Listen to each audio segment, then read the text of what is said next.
Thank you. Good evening, Democrats. Thank you, Chicago. Here's a sentence I never thought I'd hear myself saying. I'm Pete Buttigieg, and you might recognize me from Fox News.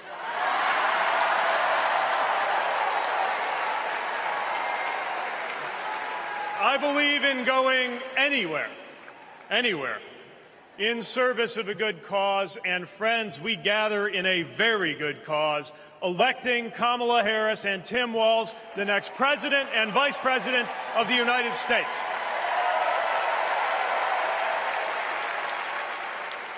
The choice could not be clearer.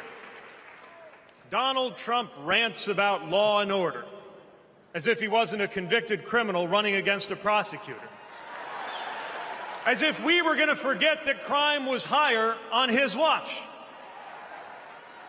Talks about the forgotten man, hoping we'll forget that the only economic promise that he actually kept was to cut taxes for the rich. And don't even get me started on his new running mate.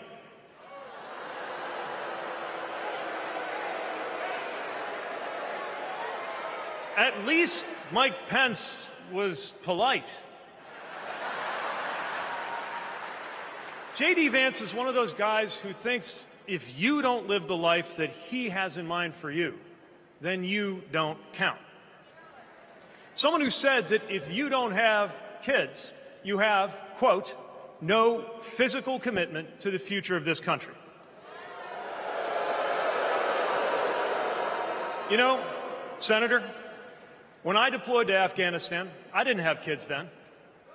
Many of the men and women who went outside the wire with me didn't have kids either. But let me tell you, our commitment to the future of this country was pretty damn physical.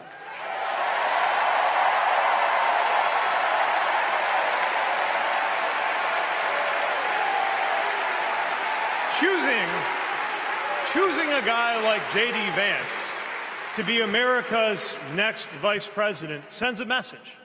And the message is that they are doubling down on negativity and grievance.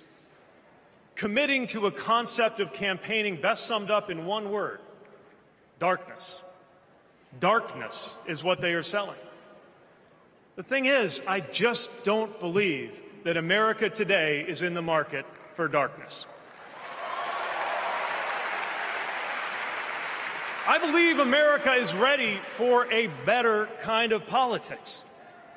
Yes, politics at its worst can be ugly, crushing, demeaning, but it doesn't have to be. At its best, politics can be empowering, uplifting. It can even be a kind of soul craft.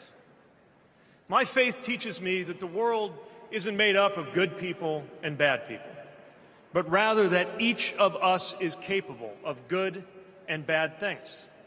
And I believe leaders matter because of what they bring out in each of us, the good or the bad. Right now, the other side is appealing to what is smallest within you. They're telling you that greatness comes from going back to the past. They're telling you that anyone different from you is a threat.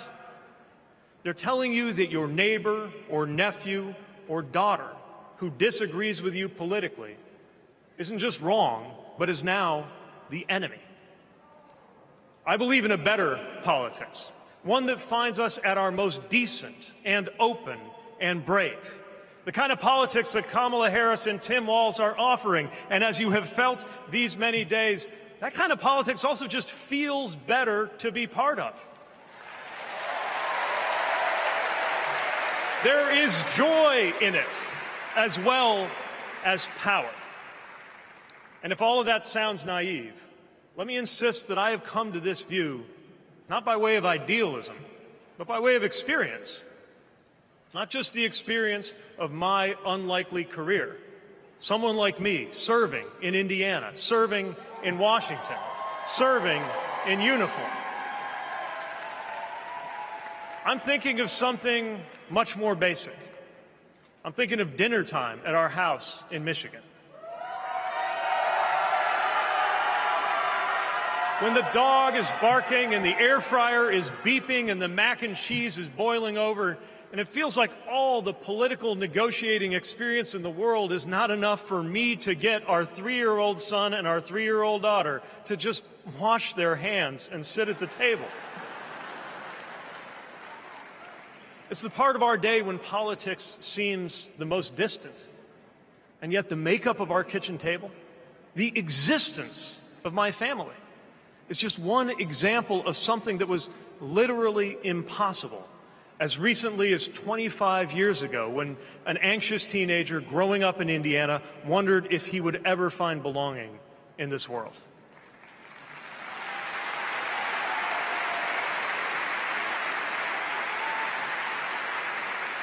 This kind of life went from impossible to possible, from possible to real, from real to almost ordinary in less than half a lifetime.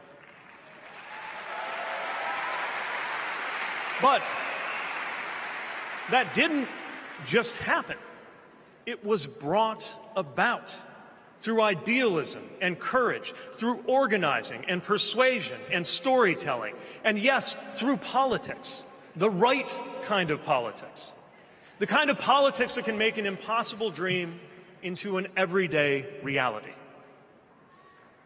I don't presume to know what it's like in your kitchen, but I know, as sure as I am standing here, that everything in it, the bills you pay at that table, the shape of the family that sits there, the fears and the dreams that you talk about late into the night there, all of it compels us to demand more from our politics than a rerun of some TV wrestling death match.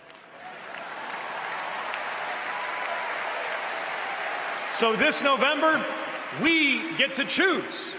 We get to choose our president. We get to choose our policies, but most of all, we will choose a better politics. A politics that calls us to our better selves and offers us a better everyday. That is what Kamala Harris and Tim Walz represents. That is what Democrats represent. That is what awaits us when America decides to end Trump's politics of darkness once and for all. That is what we choose when we embrace the leaders who are out there building bridges and reject the ones who are out there banning books.